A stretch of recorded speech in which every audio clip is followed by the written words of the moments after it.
Madam, ये मेरी पूरी कमाई है, इसे जमा कर दीजिए।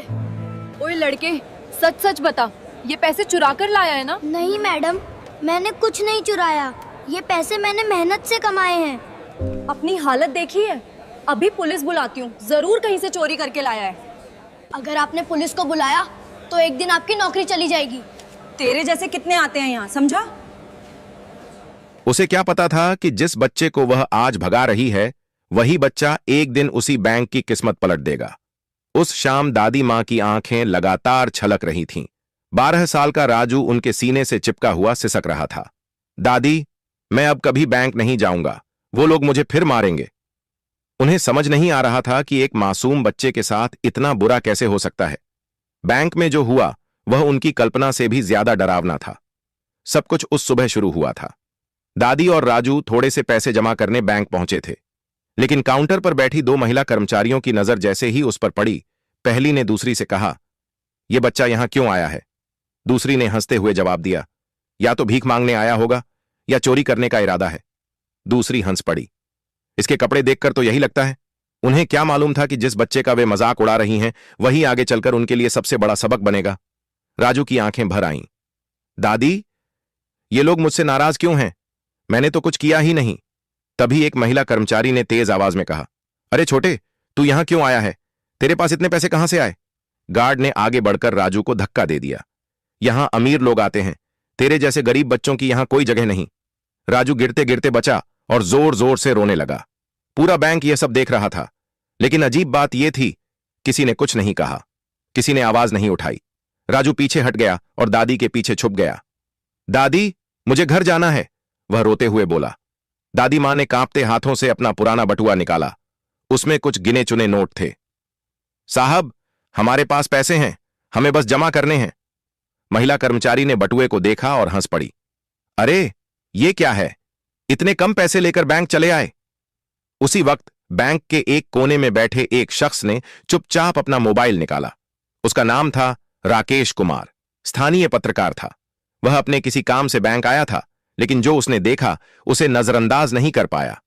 यह गलत है, उसने मन ही मन कहा, और बिना किसी शोर के पूरी घटना रिकॉर्ड करने लगा। राजू का गला सूख रहा था। उसने दादी का हाथ खींचा। दादी, मुझे पानी चाहिए। दादी मां ने धीरे से पास रखे पानी के जग की ओर इशारा किया। बेटा, वहां पानी है। लेकिन इससे पहले कि राजू एक कदम आगे बढ़ाता, गार्ड ने उसे रोक लिया। रुक, यह पानी तेरे जैसे बच्चों के लिए नहीं है, यह ग्राहकों के लिए है, कहीं और जाकर पी। आखिरकार दादी मां ने राजू का हाथ पकड़ा। चल बेटा, यहां से चलते हैं। राजू रोता हुआ दादी के साथ बैंक से बाहर निकल आया। थोड़ी देर बाद राकेश भी बाहर आया और उनके पास पहुंचा। आंटी जी, मेरा नाम राकेश कुमार है, मैं पत्रकार हूं। अंदर जो हुआ वो बिल्कुल गलत था। क्या मैं आपसे इस बारे में बात कर सकता हूं? बेटा, हमने कोई गलती नहीं की, हम तो बस पैसे जमा करने आए थे। राकेश ने सम्मान से कहा, अगर आप अनुमति दें तो मैं शाम को आपके घर आकर पूरी बात विस्तार से जानना चाहता हूं। लोगों को यह सच्चाई जाननी चाहिए। दादी मां ने उसे अपना पता दे दिया। शाम को राकेश कैमरा और रिकॉर्डिंग उपकरण लेकर उनकी झुग्गी में पहुंचा। राजू एक कोने में चुपचाप बैठा था। राकेश उसके पास बैठ गया। राजू बेटा, आज बैंक में क्या हुआ था? अंकल, वे मुझे चोर कह रहे थे, उन्होंने मुझे धक्का भी दिया, मैंने कुछ गलत नहीं किया था। यह सुनकर राकेश की आंखें नम हो गईं। उसने कैमरा ऑन किया और राजू की बात रिकॉर्ड करने लगा। दादी मां ने भी अपनी कहानी सुनाई। बेटा, यह राजू मुझे आज से 10 साल पहले बस स्टैंड पर मिला था। बहुत छोटा था, रो रहा था, कोई नहीं आया उसे लेने, तब से यह मेरे साथ है। राकेश ने पूछा, आपने पुलिस में शिकायत की थी?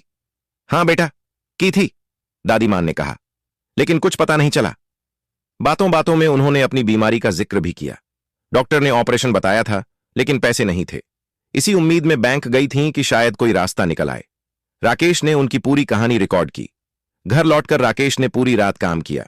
उसने बैंक की घटना का वीडियो एडिट किया। उसमें राजू और दादी मां का इंटरव्यू जोड़ा। वीडियो का शीर्षक था, 12 साल के बच्चे को बैंक में चोर कहा गया, क्या यही है हमारे बैंक का सिस्टम? उसने वीडियो सभी सोशल मीडिया प्लेटफॉर्म पर डाल दिया और लिखा, यह घटना बताती है कि हमारे समाज में गरीबों को आज भी इंसान नहीं, शक की नजर से देखा जाता है। वीडियो आग की तरह फैल गया। हजारों लोगों ने इसे शेयर किया। कैमरे तैयार थे, हेडलाइंस बन चुकी थीं। हर तरफ एक ही सवाल गूंज रहा था, क्या हमारे बैंक सच में ऐसे ही होते हैं? क्या गरीब या साधारण दिखने वालों के साथ यही सलूक किया जाता है? दादी मां ने राजू को समझाने की बहुत कोशिश की। बेटा, हर जगह बुरे लोग नहीं होते, कुछ लोग गलत होते हैं, लेकिन पूरी दुनिया वैसी नहीं होती। लेकिन राजू का बचपन इतना बड़ा सच समझने के लिए तैयार नहीं था। उसके मन में बस एक ही तस्वीर बन चुकी थी। बैंक एक डरावनी जगह है, जहां लोग डांटते हैं, डराते हैं और रुला देते हैं। उधर दादी मां की तबीयत दिन ब दिन बिगड़ती जा रही थी। डॉक्टर ने साफ कह दिया था, ऑपरेशन तुरंत करना होगा, वरना हालात गंभीर हो सकते हैं। ऑपरेशन का खर्च सुनकर दादी मां की सांसें अटक गई थीं। उनके पास इतने पैसे कहां थे? वे इसी उम्मीद में राजू को लेकर बैंक गई थीं कि शायद कोई लोन मिल जाए, कोई रास्ता निकल आए। लेकिन बैंक में जो हुआ, उसने उनकी हिम्मत ही तोड़ दी। उस रात दादी मां ने कहा, अब इलाज नहीं करवाएंगे बेटा। राजू कुछ समझ नहीं पाया। उसे बस इतना नजर आ रहा था कि दादी मां बहुत उदास हैं और दर्द में भी। उसी वक्त हजारों किलोमीटर दूर एक आलीशान होटल के कमरे में बैंक मालिक विनोद मेहता अपना फोन देख रहे थे। अचानक वही वायरल वीडियो उनकी स्क्रीन पर आ गया। पहले तो उन्होंने नजरअंदाज किया, किसी और बैंक का मामला होगा। लेकिन जैसे जैसे वीडियो आगे बढ़ा, उनका चेहरा सख्त पड़ता चला गया। यह तो उनका ही बैंक था। काउंटर पर बैठी महिलाएं उनकी ही कर्मचारी थीं। एक छोटे बच्चे के साथ ऐसा व्यवहार, उन्होंने खुद से कहा। यह सिर्फ बैंक की बदनामी नहीं है, यह इंसानियत की हार है। एक पिता होने के नाते उनका दिल और भी भारी हो गया।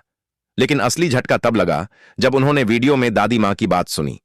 यह बच्चा मुझे बस स्टेशन पर मिला था। वही बस स्टेशन, वही तारीख, वही समय, वह जगह जहां सालों पहले उनका अपना बेटा खो गया था। उनकी आंखें भर आईं। इन सालों में पुलिस, प्राइवेट डिटेक्टिव, मीडिया, सब कुछ आजमा लिया था, लेकिन कोई सुराग नहीं मिला। और आज इस वीडियो में उन्हें पहली बार उम्मीद की एक हल्की सी किरण दिखाई दी। बिना एक पल गंवाए उन्होंने अपने सबसे भरोसेमंद दोस्त मैनेजर सूरज वर्मा को फोन लगाया। सूरज, मैं तुम्हें एक पता भेज रहा हूं, अभी इसी वक्त वहां पहुंचो, यह बहुत जरूरी है। सूरज ने कोई सवाल नहीं किया, बैंक का काम वहीं छोड़ा और तुरंत उस पते की ओर निकल पड़े। जब सूरज वर्मा दादी मां की झुग्गी के सामने पहुंचे तो उनका दिल भर आया। एक छोटी सी झोपड़ी, अंदर बीमार दादी मां और राजू। सूरज ने बेहद नरमी से बात शुरू की।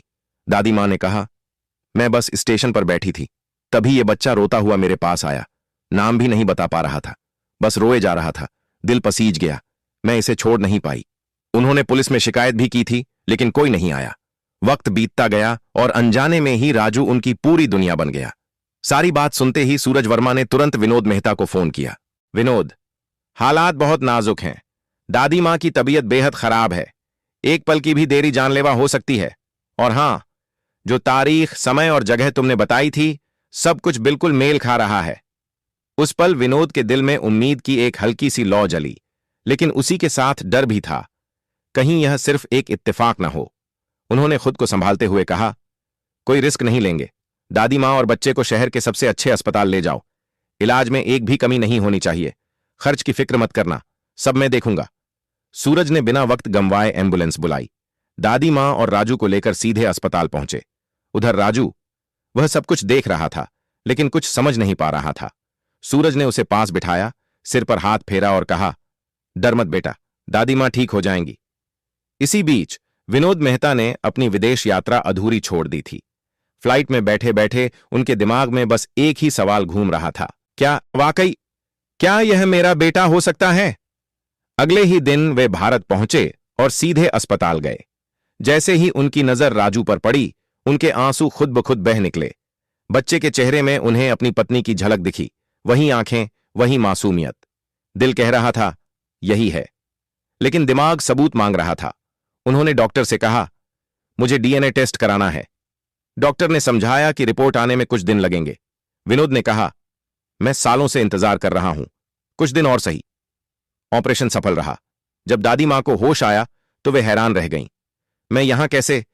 सूरज मुस्कुराए और बोले, एक अच्छे इंसान ने आपका इलाज करवाया है, बस यही समझ लीजिए। उधर बैंक के बाहर तूफान मचा हुआ था। मीडिया की भीड़, सवाल, क्या यही है बैंक की इंसानियत? क्या गरीबों के साथ यही बर्ताव होता है? वे दो महिला कर्मचारी और गार्ड, जिन्होंने राजू के साथ बदसलूकी की थी, अब डर में जी रहे थे। उन्हें समझ आ गया था कि उनसे बहुत बड़ी गलती हो गई है। बाकी स्टाफ भी बेचैन था। पूरे बैंक की छवि दांव पर लगी थी। सोशल मीडिया पर बॉयकॉट के नारे लग रहे थे, हैशटैग ट्रेंड कर रहे थे। कुछ दिन बाद डीएनए रिपोर्ट आ गई। डॉक्टर ने रिपोर्ट विनोद मेहता के हाथ में दी। जैसे ही उन्होंने कागज खोला, उनकी आंखों से आंसू बह निकले। राजू उनका बेटा था। बरसों की तलाश आज खत्म हो गई थी। विनोद ने राजू को सीने से लगा लिया और देर तक रोते रहे। राजू कुछ नहीं समझा, बस इतना जानता था कि ये वही लोग हैं जिन्होंने दादी मां को बचाया। जब दादी मां को सच्चाई पता चली, उनकी आंखें भी भर आईं। विनोद ने दादी मां का हाथ थाम लिया। आपने मेरे बेटे को मां से कम नहीं समझा, वे बोले। आज से आप सिर्फ उसकी नहीं, मेरी भी मां हैं। और उसी पल विनोद मेहता ने दिल में एक और फैसला कर लिया। अब सिर्फ एक बेटे को नहीं, बल्कि इंसानियत को भी इंसाफ दिलाना है। अब बैंक सिर्फ पैसों की जगह नहीं रहेगा, यह इंसाफ और एहसास की मिसाल बनेगा। विनोद मेहता ने बड़े प्यार से राजू से कहा, बेटा, तुम्हें एक बार फिर बैंक जाना होगा। इतना सुनते ही राजू घबराकर बोला, नहीं पापा, वहां वे लोग मुझे फिर मारेंगे, डांटेंगे। डरने की जरूरत नहीं है बेटा, अब तुम अकेले नहीं हो, तुम्हारे पापा तुम्हारे साथ हैं, और जिस बैंक से तुम डरते हो वह हमारा अपना बैंक है। राजू हैरान रह गया। उसका मासूम दिमाग इस बात को समझ ही नहीं पा रहा था। पापा, जो बैंक मुझे चोर समझ रहा था, जो लोग मुझे रुला रहे थे, वो आपका कैसे हो सकता है? तब विनोद मेहता ने उसे पूरी सच्चाई बताई। उन्होंने समझाया कि हर जगह कुछ अच्छे लोग होते हैं और कुछ गलत। बेटा, कुछ लोगों की गलत सोच की वजह से पूरा सिस्टम गलत नहीं हो जाता, लेकिन ऐसे लोगों को सबक सिखाना जरूरी होता है। अगले दिन बैंक का माहौल कुछ अलग ही था। विनोद मेहता अपने बेटे राजू को लेकर बैंक पहुंचे। राजू के हाथ में एक बड़ा सा बैग था, इतना भारी कि उसे संभालना भी मुश्किल लग रहा था। उस बैग में ढेर सारा पैसा था, वही पैसा जो विनोद ने अपने बेटे को दिया था, एक सबक सिखाने के लिए। जैसे ही राजू बैंक के अंदर आया, सबकी निगाहें उसी पर टिक गईं। अरे, ये तो वही बच्चा है जिसका वीडियो वायरल हुआ था। राजू बिना रुके सीधे उसी काउंटर पर पहुंचा जहां वे दोनों महिलाएं बैठी थीं। उसने बैग खोला और सारा पैसा काउंटर पर फैला दिया। नोटों का ढेर देखकर बैंक में सन्नाटा छा गया। राजू ने कहा, आपने कहा था कि मैं चोरी करने आया हूं, मेरी औकात नहीं है यहां पैसा जमा करने की। देखिए, मैं पैसा लेकर आया हूं, अब इसे जमा कीजिए। उन दोनों महिलाओं और गार्ड का चेहरा सफेद पड़ गया। उन्हें समझ आ गया था कि अब मामला हाथ से निकल चुका है। उसी पल बैंक के दरवाजे खुले और विनोद मेहता अंदर आए। सभी कर्मचारी ध्यान दें, विनोद मेहता ने सबके सामने ऐलान किया, यह बच्चा राजू मेरा बेटा है, और जिन कर्मचारियों ने इसके साथ बदसलूकी की थी, उन्हें इस पल से नौकरी से निकाला जाता है। उन्होंने सख्त लहजे में कहा, जो लोग एक मासूम बच्चे के साथ इंसानियत भूल सकते हैं, वे हमारे बैंक में काम करने के लायक नहीं हैं। कर्मचारी एक दूसरे को देख रहे थे। जिसे वे गरीब बेसहारा बच्चा समझ रहे थे, वह बैंक मालिक का बेटा निकला। उन्होंने सिक्योरिटी बुलवाई और उन तीनों को बैंक से बाहर निकलवा दिया। यह खबर आग की तरह फैल गई। बाहर खड़े रिपोर्टर्स और कैमरे सब कुछ रिकॉर्ड कर रहे थे। न्यूज चैनलों पर ब्रेकिंग न्यूज चलने लगी। वायरल वीडियो वाला बच्चा निकला बैंक मालिक का बेटा। सोशल मीडिया पर बहस छिड़ गई। कोई कह रहा था, यह कर्मों का फल है, कोई बोला, यह तो किस्मत का खेल है। लेकिन एक बात पर सब सहमत थे, गलत काम का अंजाम कभी अच्छा नहीं होता। मैनेजर सूरज वर्मा की आंखें भर आई थीं। वे जानते थे कि विनोद ने अपने बेटे को खोकर कैसे कैसे दिन काटे थे। आज किस्मत ने उन्हें वो सब लौटा दिया था। विनोद मेहता ने एक बड़ा सुकून भरा घर लिया, जहां तीनों चैन से रह सकें। राजू के लिए अच्छा स्कूल तय हुआ। दादी मां के लिए घर पर ही नर्स रखी गई। जिंदगी ने आखिरकार उनके जख्मों पर मरहम रख दिया था। दोस्तों, आपको यह कहानी कैसी लगी? कमेंट में जरूर बताइए। फिर मिलेंगे अगली कहानी में।